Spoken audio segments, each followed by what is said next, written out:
Au départ, on m'avait interdit totalement la pratique du sport. Je pensais que le surf était impossible pour moi.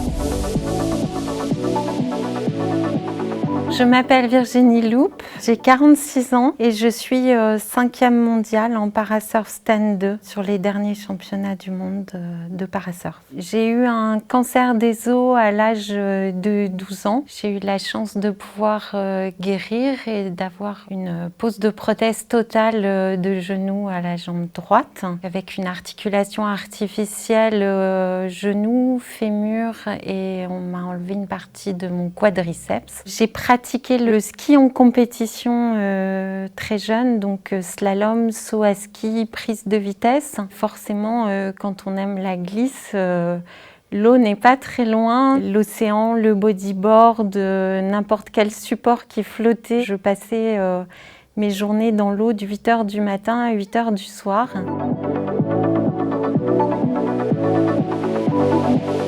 Au départ, on m'avait interdit totalement la pratique du sport. Je pensais que le surf était impossible pour moi. Et puis, petit à petit, j'ai fait d'abord des stages de windsurf avec mon fils et le moniteur m'a initiée au stand-up paddle en longue distance. Donc, je suis devenue championne de France, la première femme en situation de handicap titrée en 2016. Et à partir de là, la Fédération française de surf m'a proposé de me mettre au parasurf qui débutait. J'ai ouvert une catégorie en parasurf stand 3. Nous avons également mené des ateliers de réflexion sur les critères de catégorie pour permettre l'équité entre les différents handicaps avec la commission handi-surf de la Fédération française de surf.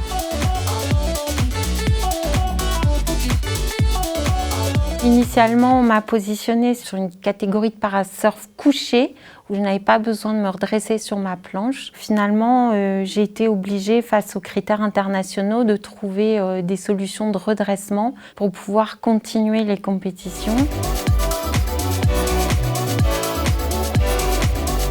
J'ai pu faire la surprise sur les championnats de France de surf 2019 de m'inscrire en catégorie surf debout, donc en parasurf stand 3. Vous avez toujours un entourage qui vous dit « mais non, c'est pas possible, tu rêves à des choses trop importantes ». Et en fait, plus on avance et plus on se rend compte que ce que tout le monde considère comme impossible est possible. J'ai eu la chance de pouvoir participer donc à un championnat du monde en 2020 et aujourd'hui donc mon rêve est de pouvoir participer aux Jeux paralympiques, ce qui est devenu un rêve envisageable avec l'entrée du surf à Tokyo dans les épreuves olympiques. Une épreuve qui rentre dans les Jeux olympiques entraîne très rapidement l'entrée de la discipline dans les Jeux paralympiques.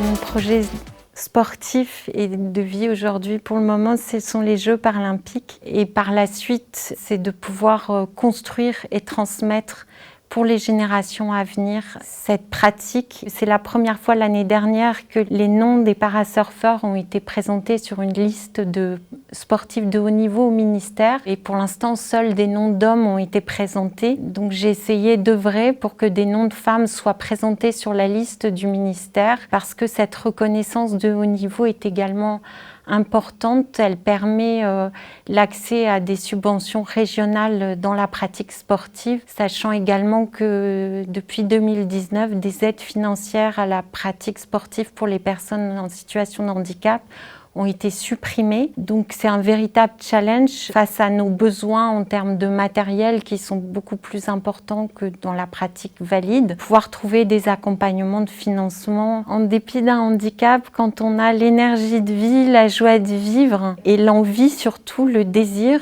tout le reste suit et on trouve toujours des adaptations. Même si on ne peut pas faire les choses comme tout le monde, on trouve toujours une manière de faire différente.